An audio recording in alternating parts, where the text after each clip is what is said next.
Thoughts of Billal ভাইয়ের বই লেখা নিয়ে আমার একটা কথা মনে পড়ে গেল যে দুইটা বন্ধু ছিল। একটা বন্ধু শ্বশুরবাড়ি থেকে ঘুরে আসলো। তারপর আরেক বন্ধু জিজ্ঞেস করলো, বন্ধু তুই শ্বশুরবাড়িতে গেলি, কেমন আনন্দ করলি, কি হলো সেখানে? তারপর বন্ধু বলল, অনেক ভালো আনন্দ করেছি বা ভালো সময় কেটেছে, কিন্তু একটা সমস্যা হয়ে গেছে। আমার শ্বশুর আমাকে একটা বই উপহার দিয়েছে।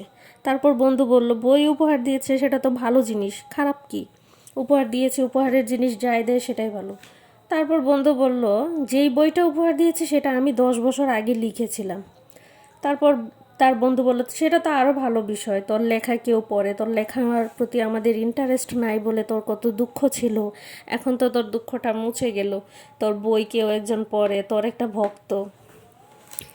তারপর বন্ধু বলল, সে আমার ভক্ত না, সে আমার এই বইটা ভুলবশত কিনে ফেলেছে, এখন সে আমাকে পেয়েছে তাই আমাকে ফেরত দিয়েছে, আর বলেছে যেন ভালো কিছু লিখি, এরকম বই যেন আর না লিখি, মানুষের অযথায় টাকা নষ্ট হয়।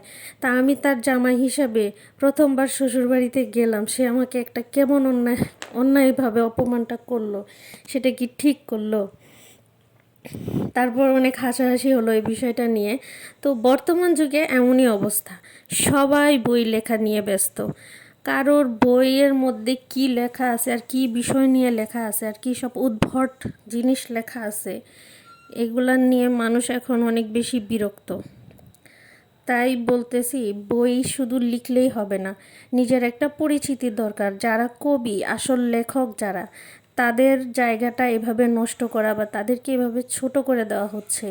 এই সবাই বই লিখছে এই আয়োজন বা এই পরিস্থিতির কারণে। হাতে কলম আসলেই সবাই লেখালেখি শুরু করে, এটা কোনো কথা?